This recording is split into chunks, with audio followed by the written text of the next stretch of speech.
What's good, guys? In this video, I'll be showing you how to create this distorted invisibility effect inside After Effects. We're going to be rotoscoping our subject and have it appear onto the scene using this distorted effect. So let's get right into it. So here in After Effects, I have this clip of Summers playing from his music video. In order to get started, grab our layer, double click the layer, and rotoscope our subject. In order to make your brush bigger, you can hold the control button, left click, and just drag your mouse to either make the brush bigger or smaller. To get rid of any unwanted parts that you didn't want to rotoscope, you can hold the Alt button on your keyboard, left click, and just drag over your subject. I'm going to now rotoscope my subject.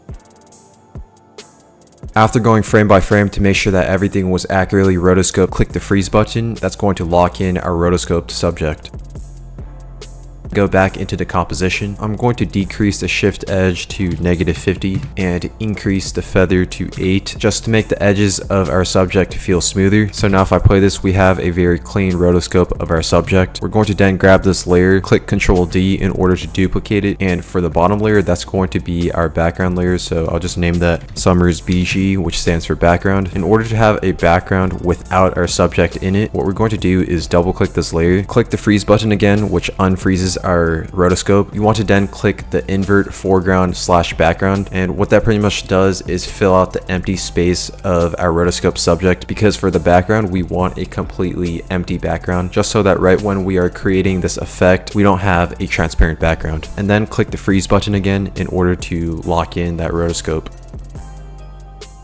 Go back into the composition. Now if we turn off the top layer, which is our rotoscope subject, we have a transparent subject on our background. Now in order to get rid of that, what we're going to do is open our content aware fill. If you can't see that, you can go to window and click content aware fill and it should appear on your tabs. For my settings, I have the alpha expansion at 64, the fill method at object, and of course the range in the work area. That's how I have my settings. And then click generate fill layer, and what that pretty much does is just fill in that transparency. After clicking that generate fill layer, you should have a layer appear on your timeline. And now if we play this, we have an empty background which got rid of the transparency of our subject. And then if we turn on our subject, we have the subject at the top. Now in order to actually have our subject appearing onto the screen, grab that layer, right click, pre-compose it. This is really important because if you don't have it pre-composed, you won't be able to create that visibility effect using the mask tool, which is what we're going to use in order to have our subject appear on the screen. Grab the rectangle tool, and what we're going to do is create a mask path animation where it has our subject appearing from left to right. So in order to do that, I'm just going to have my mask around there. Click that layer, click M in order to reveal the mask. Increase the mask feather to 100 just so that we have softer edges right when it animates on. We're going to keyframe the mask path because that's what we're going to be animating. Keyframe that in the beginning and then go forward around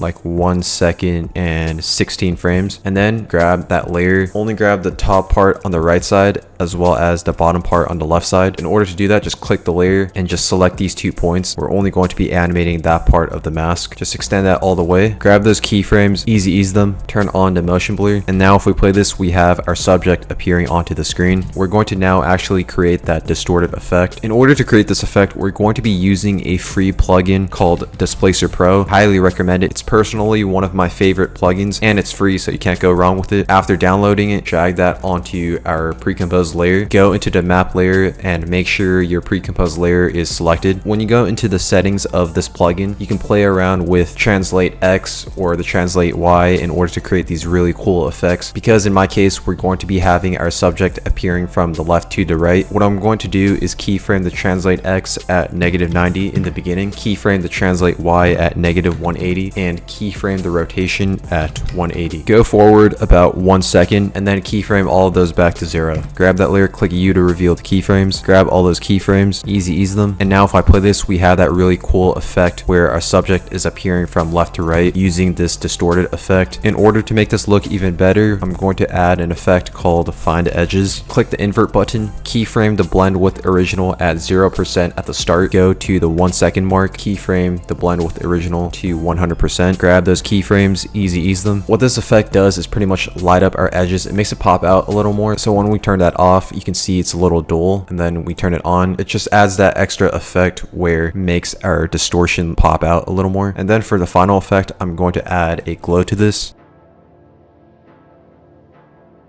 In the beginning, I'm going to keyframe the glow intensity at 4, go to the 1 second mark, keyframe it to 0. Make sure to grab those keyframes and easy ease them. These effects can be a little render intensive on your computer or your laptop, so just be aware of that, and you can always just change the resolution of your composition. Now if we play this, we have this really cool distorted effect, and that is all I have for this video. I hope you guys enjoyed this one. I appreciate you for watching, and I'll see you guys in the next video.